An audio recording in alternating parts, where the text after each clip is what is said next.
تو اس میں ایک قانونی اور آئینی جواز بھی موجود تھا کہ سندھ میں وفاقی حکومت گورنر راج لگا دے، لیکن ہوا کیا؟ ہوا یہ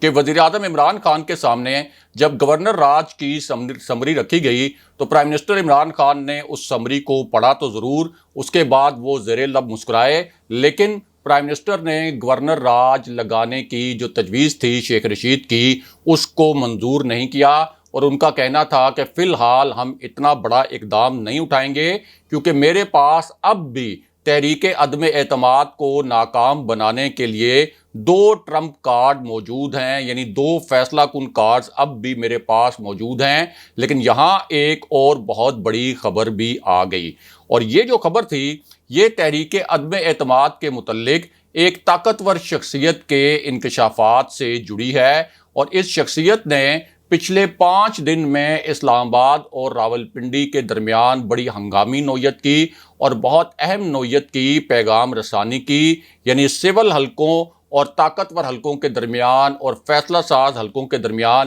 یا آپ بہت عام الفاظ میں اگر جاننا چاہتے ہیں تو میں آپ کو بتاتا ہوں کہ سول حکومت کے درمیان اور جو پاکستان کی فوج ہے اس کے درمیان بہت ایگریسو قسم کی پیغام رسانی بھی کی، اور پرائم منسٹر عمران خان کو جب کسی پیچیدہ معاملے پر پاکستان کی فوج کو، پاکستان کی عسکری قیادت کو، پاکستان کی اسٹیبلشمنٹ کو کوئی پیغام پہنچانا ہوتا ہے تو وہ 2 طریقے استعمال کرتے ہیں یہ پیغام کنوے کرنے کے لیے۔ ایک طریقہ کار تو یہ ہوتا ہے کہ وہ یہ پیغام خود ڈائریکٹلی کنوے کرتے ہیں، یا پھر وہ عوام سے مخاطب ہوتے ہیں اور اس دوران وہ اسٹیبلشمنٹ کو پیغام کنوے کر دیتے ہیں، جیسے اکثر وہ یہ کہتے ہیں کہ سابق صدر پرویز مشرف نے پیپلز پارٹی اور نون لیگ کو NRO دے کر اس قوم کے ساتھ بہت بڑی زیادتی کی تھی، تو اصل میں وہ اسٹیبلشمنٹ کو پیغام دے رہے ہوتے ہیں کہ جس قسم کی زیادتی سابق صدر پرویز مشرف نے کی مسلم لیگ نون اور پیپلز پارٹی کو NRO دے کر، اس طرح کی غلطی آپ نہ کیجئے گا۔ اور دوسرا طریقہ یہ ہوتا ہے کہ پھر پرائم منسٹر عمران خان اس شخصیت کے ذریعے جس کا ذکر ہم آپ سے کر رہے ہیں، اس کے ذریعے راولپنڈی کچھ اہم نوعیت کے پیغامات بھجواتے ہیں۔ اب یہ جو 5 دن کی پیغام رسانی تھی، اس پیغام رسانی کے بعد اس شخصیت نے تحریک عدم اعتماد کے متعلق 3 بڑے اور دھماکہ خیز قسم کے انکشافات کیے ہیں۔ ایک تو اس شخصیت نے انکشاف یہ کیا کہ موجودہ جو اس وقت تصادم کی فضا ہے، اس میں پورا نظام پاکستان کا لپیٹا جا سکتا ہے۔ اس شخصیت کا تاثر یہ تھا کہ اس نے اسٹیبلشمنٹ کی پلس چیک کر لی ہے، اسٹیبلشمنٹ کی نبض چیک کر لی ہے کہ وہ موجودہ سیاسی صورتحال کو اور تصادم کی صورتحال کو کیسے دیکھ رہے ہیں، اور اس شخصیت نے کہا کہ جس طریقے سے 27 مارچ کو تحریک انصاف نے 10 لاکھ لوگوں کے ساتھ ڈی چوک میں جلسے کا اعلان کیا تھا، لیکن اپوزیشن نے بھی ایک تصادم کی فضا بنانے کے لیے 27 مارچ کو ہی ڈی چوک میں ہی اپنے جلسے کا اعلان کر دیا، تو اس سے بہت بڑا ایک تصادم ہو سکتا ہے اور ملک میں 10 سال تک کا مارشل لا لگ سکتا ہے۔ اس شخصیت کا دوسرا انکشاف یہ تھا کہ سندھ ہاؤس سے جو 12 ارکان برآمد ہوئے، ہم ان کے دوستوں اور اہل خانہ تک بھی پہنچ گئے ہیں، ہم نے تمام جو ریلیونٹ معلومات تھی وہ اکٹھی کر لی ہیں، ہمیں پوری منی ٹریل جو ہے وہ مل گئی ہے کہ کس رکن کو کتنے پیسوں میں خریدا گیا۔ اسی شخصیت کا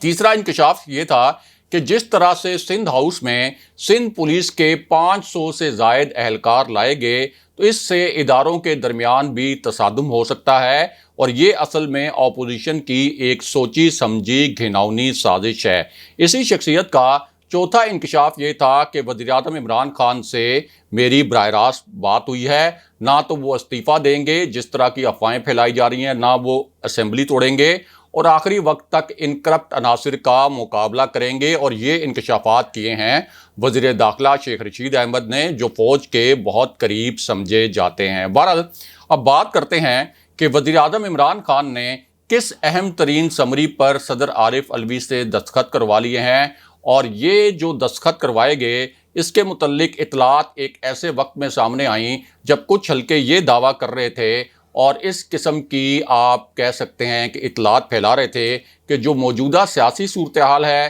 اور جو تحریک عدم اعتماد ہے اس کا تعلق ممکنہ طور پر army chief general Qamar Javed Bajwa کی ایک ممکنہ ایکسٹینشن یا نئے آرمی چیف کی ممکنہ تقرری سے بھی ہو سکتا ہے۔ اب army chief general Qamar Javed Bajwa کا جو ایکسٹینڈڈ ٹینیور ہے یا ان کی جو دوسری مدت ملازمت ہے یہ 29 نومبر 2022 کو ختم ہو رہی ہے، اور پرائم منسٹر عمران خان کا استحقاق ہے، آئینی استحقاق ہے کہ وہ چاہیں تو جنرل باجوہ کو ایکسٹینشن دے دیں، اور چاہیں تو جب ان کا ٹینیور مکمل ہو تو اس وقت وہ ایک نئے آرمی چیف کا تقرر کر دیں اور chairman joint chief of staff committee کا بھی تقرر کریں۔ یہ پرائم منسٹر عمران خان کا قانونی اور آئینی استحقاق ہے، اور اگر جنرل باجوہ کو ایکسٹینشن ملتی ہے تو ظاہر ہے کہ وہ پھر 1.25 سال تک کی ایکسٹینشن ہوگی، جو کہ نومبر 2022 سے شروع ہوگی، کیونکہ جو قانون سازی کی گئی تھی ریسنٹلی اس کے مطابق کسی بھی آرمی چیف کی عمر کی زیادہ سے زیادہ حد جو ہے وہ 64 سال مقرر کی گئی تھی۔ لیکن یہ جو پوری صورتحال ہے، اسی پوری صورتحال میں دو بڑی اطلاعات جو تھیں وہ اسلام آباد میں گردش کر رہی تھیں۔ ان میں سے ایک اطلاع تو یہ تھی کہ وزیر اعظم عمران خان نے صدر عارف علوی سے بڑی اسپیشل ملاقات کی، اور اس کے بعد انہوں نے صدر عارف علوی سے 2 سمریز پر دستخط بھی کروا لیے، یعنی آرمی چیف کی ممکنہ ایکسٹینشن کے متعلق ایک سمری پر دستخط کروا لیے، اور اسی طرح نئے آرمی چیف کی تقرری کے حوالے سے بھی ایک سمری پر دستخط کروا لیے۔ یہ ایک دعویٰ کیا گیا اسلام آباد میں، لیکن دوسری جو بہت بڑی خبر ہے اور مصدقہ خبر ہے، جو کسی دعوے کی بنیاد پر نہیں ہے لیکن مصدقہ خبر ہے، وہ بہت ہی زیادہ اہمیت کی حامل خبر ہے اور بہت بڑی خبر ہے، اور وہ خبر یہ ہے کہ وزیر اعظم عمران خان نے اپنی آئینی اور قانونی ماہرین کی ٹیم سے مشاورت کی۔ بڑی ایکسٹینسو قسم کی یہ مشاورت تھی، وزیر قانون فروغ نسیم بھی اور اٹارنی جنرل بھی اس مشاورت میں شریک تھے، اور پھر صدر عارف علوی سے رابطہ کیا گیا، اور اس کے بعد ایک بہت بڑا فیصلہ کیا گیا جو کہ تحریک عدم اعتماد کے حوالے سے ایک گیم چینجر فیصلہ قرار دیا جا رہا ہے، اور یہ کہا جا رہا ہے کہ اس فیصلے کے بعد تحریک عدم اعتماد جو ہے وہ مکمل طور پر الٹ کر رہ سکتی ہے۔ اور وہ فیصلہ یہ تھا کہ اب صدارتی ریفرنس لایا جائے گا، یہ صدارتی ریفرنس سپریم کورٹ میں دائر کیا جائے گا، اور یہ ریفرنس جو ہے یہ اصل میں آرٹیکل 63A کی تشریح کے لیے دائر کیا جائے گا، اور سپریم کورٹ میں یہ ریفرنس آرٹیکل 186 کے تحت فائل کیا جائے گا، اور اس ریفرنس میں سپریم کورٹ سے رائے مانگی جائے گی کہ ایک پارٹی کے جو ارکان ہیں، یعنی جیسے پی ٹی آئی کے ارکان ہیں، وہ اگر واضح طور پر ہارس ٹریڈنگ میں ملوث ہوں، ان کے متعلق پتہ ہو کہ وہ فلور کراس کر رہے ہیں اور پیسوں کے بدلے وہ اپنی وفاداریاں تبدیل کر رہے ہیں، تو ان کے ووٹ کی قانونی حیثیت کیا ہوگی تحریک عدم اعتماد میں۔ اس کے ساتھ ساتھ اسی صدارتی ریفرنس کا دوسرا نقطہ یہ ہے کہ کیا ایسے ارکان جو اپنی وفاداریاں معاشی وفادات کی وجہ سے تبدیل کریں، تو اس کے بعد ان کی جو نااہلی ہوگی، کیا یہ نااہلی صرف 5 سال کے لیے ہوگی یا وہ تاحیات نااہل ہو جائیں گے، اور دوبارہ کیا ان کو الیکشن لڑنے کی اجازت ملے گی یا نہیں ملے گی، اور سپریم کورٹ سے یہ درخواست کی جائے گی کہ یہ جو صدارتی ریفرنس ہے اس کی سماعت روزانہ کی بنیاد پر کی جائے، اور جلد سے جلد روزانہ کی بنیاد پر سماعت کر کے اس کا فیصلہ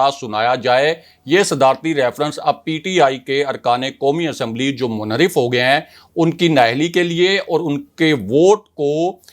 تحریک عدم اعتماد میں استعمال ہونے سے روکنے کے لیے سپریم کورٹ لے جایا جا رہا ہے۔ لیکن یہاں دوسری اور ایک بہت اہم خبر اور بھی ہے، اور وہ خبر یہ ہے کہ آئینی ماہرین کا کہنا یہ ہے کہ اسپیکر قومی اسمبلی کے پاس یہ اختیار بھی ہے کہ وہ ایک بار قومی اسمبلی کا اجلاس بلائیں، جس طرح کہ قومی اسمبلی کا اجلاس 14 دن کے اندر انہوں نے بلانا ہوتا ہے اپوزیشن کی ریکوزیشن پر، لیکن پھر اسپیکر قومی اسمبلی کے پاس یہ اختیار بھی موجود ہے کہ وہ یہ اجلاس بلا کر ملتوی کر دیں، اور اس کے بعد اپوزیشن کو دوبارہ سے اجلاس بلانے کی ریکوزیشن دینے پڑے گی، اور پھر اسپیکر کے پاس یہ اختیار ہوگا کہ وہ 14 دن تک اگر چاہیں تو قومی اسمبلی کا اجلاس نہ بلائیں۔ تو اس حوالے سے جب تک یہ سپریم کورٹ میں تحریک عدم اعتماد کے حوالے سے صدارتی ریفرنس کا فیصلہ نہیں ہو جاتا، اس وقت تک حکومت کے پاس یہ آپشن موجود ہے کہ وہ قومی اسمبلی کا اجلاس ہی نہ بلائے تاکہ اس غیر قانونی اور غیر آئینی ہتھ کنڈے کا راستہ روکا جا سکے۔ اگلے پروگرام تک کے لیے خدا حافظ۔